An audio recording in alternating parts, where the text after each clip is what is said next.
তুই আমাদেরও কর। ওটা হচ্ছে আমি এখানকার ক্রান্তীয় ট্রাফিক ইনচার্জ। আমি আপনাদেরকে স্বাগত জানাচ্ছি। আমাদের ডিস্ট্রিক্ট পুলিশের পক্ষ থেকে একটা প্রজেক্টও আছে টুরিস্ট বন্ধু বলে, যারা বাইরে থেকে এখানে ঘুরতে আসে তাদেরকে আমরা বন্ধু হিসেবে রিসিভ করি। তার সঙ্গে আমরা বার্তা দেই যে এখানে যারা ঘুরতে আসে তারা আনন্দ করতে আসে। আনন্দ করার সময় অনেক সময় তারা অ্যালকোহলও নিয়ে নেয়। তো আমরা তাদেরকে অনুরোধ করি যে আপনারা যখন অ্যালকোহল নেবেন তখন রাইডিং করবেন না। মানে কোনো ধরনের নেশা করে আপনারা কোনোভাবেই রাইডিং বা ড্রাইভিং করবেন না।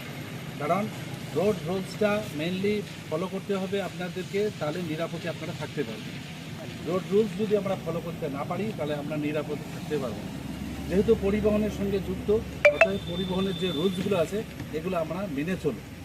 আমরা প্রতিনিয়ত এটা করে এই ডুয়ার্সে যারা বাইরে থেকে ঘুরতে আসে তাদেরকে, এবং যারা রাইডার এরকম আপনাদের মতো টিম আসে মোটরসাইকেল নিয়ে, তাদেরকে বলি যে আপনারা অবশ্যই রাইডিং করবেন, কিন্তু সেটা হচ্ছে লিমিট স্পিডে।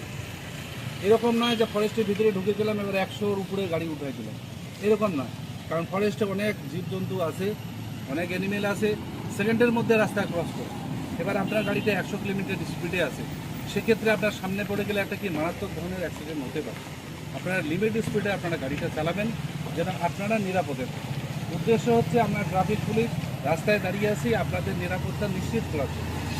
আমাদের এইটাই হচ্ছে কাজ, যে আপনারা কতখানি নিরাপদে আপনারা চলাফেরা করতে পারছেন, নিরাপদে আপনারা বাড়িতে যেতে পারবেন যখন, তখনই আমরা সাকসেস, যে আমাদের কাজটা আমরা সাকসেস করলাম, যে আসছিল কাজে সে নিরাপদে বাড়িতে ফিরে গেছে, তার কোনো দুর্ঘটনা হয়নি। এটাই আমাদের সাকসেস, এটাই আমাদের সার্থকতা। আপনারা এরকম করবেন, এই রুলসগুলো মেনে চলবেন, এই বলে আমার ছোট্ট বক্তব্য শেষ করছি। Thank you.